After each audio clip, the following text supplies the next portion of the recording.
Hi, my name is Mackenzie Ackerman, and I'm going to be talking about my capstone project titled Just Keep Swimming, a deep dive into the benefits of aquatic-based intervention for children with developmental disabilities. Before we get too far, I think it's important to start where it all began, with my systematic review. This past summer, I asked the question, for children with autism spectrum disorder, does standard care compared to aquatic therapy lead to the development of swim skills? A systematic review completed according to Prisma was done to answer this question. After narrowing down my search to just 8 articles, I was able to pull forward key ingredients from each of the 8 articles. Key ingredients included 1, a 1-to-1 ratio. Each child in each of the included articles received 1-to-1 instruction. Secondly, each of the articles talked about the importance and used a skilled interventionalist. A skilled interventionalist is defined as an OT, PT, OTA, PTA, ABA, or clinically focused graduate student. Thirdly, the duration of each of the studies was at least 8 weeks, providing at least 30 minutes of intervention per week. And lastly, accommodations. The skilled interventionalist in each study provided motor learning and sensory processing accommodations to meet the specific needs of the children being studied. To get a better understanding of these key ingredients, I implemented the aquatic protocol developed by Dr. Erica Kemp. Specifically, I implemented this with my client, Matthew. He was a 6-year-old male who lives at home with his mom and dad. He's an only child and is currently being homeschooled. His past medical history is significant for speech delay and autism spectrum disorder. He currently receives outpatient occupational therapy services. Additionally, he receives equine therapy, music therapy, and bi-monthly tutoring lessons. At a glance, he lacked the ability to float, he lacked breath control, and disliked both prone and supine positions.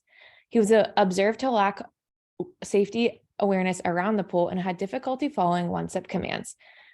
Additionally, he had significant sensory processing difficulties that limited his engagement in community lessons per parent report.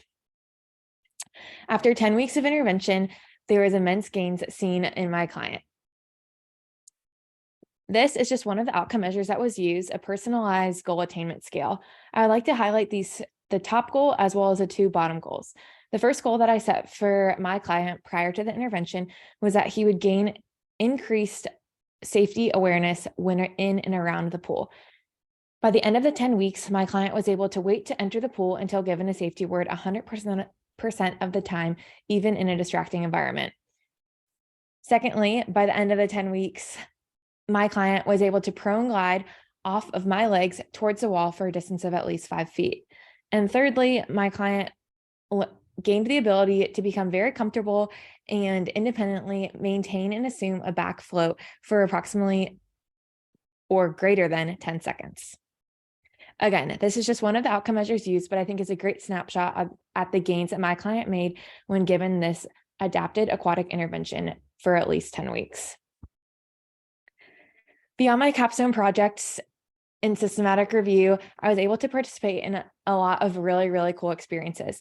These first 3 pictures are actually of time spent at the pool. The top left is going to be the aquatic team that I got the privilege of working with each week.